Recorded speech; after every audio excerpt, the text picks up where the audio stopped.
point. I'm not sure they get the point. I hope they do. I've been keen to speak to a rabbi in the Jewish community about this. That video's gone viral, rightly so. The arrogance is staggering.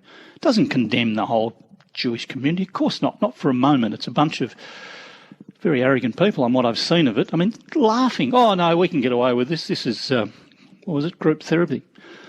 On the line, Rabbi Menachem Wolf, good morning. Good morning, Neil. Well, do you know any of these people involved? I know of them. The community, the Jewish community, is one where we know each other, not closely, but I know who they are.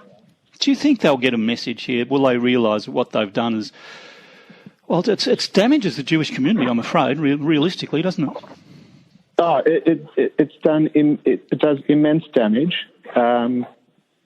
Besides the PR, just within the community, it's caused a lot stronger than dialogue. Just there's a lot of anger and complete upset by what's happened. I'd be shocked if they didn't get it. You've got to be pretty thick to not take this on board.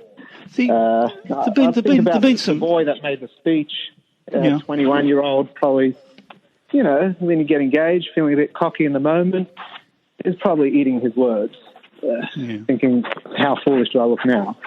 Yeah, well, that's true. There've been some threats issued too towards the people who circulated that video. Have you seen that? I read about it in the paper. Maybe I heard it on the show. It's inevitable. It's the world we live in today. There'll be extremists that are going to behave like that. It's shocking. And hopefully something that wakes everyone up, which is we live in a very transparent world, and we have to really think our actions through every time we're going to do something, because it's not just this moment. It could have a greater ramification. And this is one of many moments in life where, as a community, as a society, we have to learn, both from what's happened and also by some of the extremist behaviour that's happening around it. There are some reports too, I know, of prayer meetings being held in private homes in the Orthodox community. Is that true, do you think? It's definitely true. As a rabbi, as an observant person who really takes religion seriously and the spirituality, it's very upsetting, because the very religion that believes in group prayer also believes in public health and honouring the law of the land and a government that respects its own civilians and society.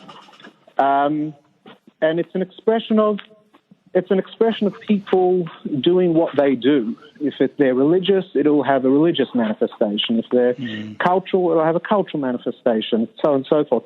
In of itself, it's just not cool. It shouldn't be happening. And I even saw yesterday a Yiddish WhatsApp message from one of the rabbis of one of the ultra-Orthodox communities, just reminding his community that it's a stringency to pray in a group setting, but it's an obligation to respect health. The fact that rabbis have to send out reminders in itself is crazy, but it's unanimous and clear. No one should be praying in a group setting. If we believe in the spiritual connection with something greater, the same spiritual message to pray is the one that says also to preserve life. Mm-hmm. So this is the expression of individuals, and sadly, I'm not going to deny it. It does happen. Small groups who have decided to do it. I can tell you, as an observant Jew who prays 3 times a day, that every synagogue is closed. Most religious people are absolutely embarrassed by what's happened in the last 24 hours, because it's not a reflection of the religion, and it shouldn't be.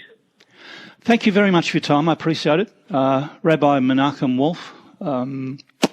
The reports had been, so quite apart from the party, which was just sheer arrogance, stupidity, that some groups within the Orthodox group have been holding prayer meetings in the house.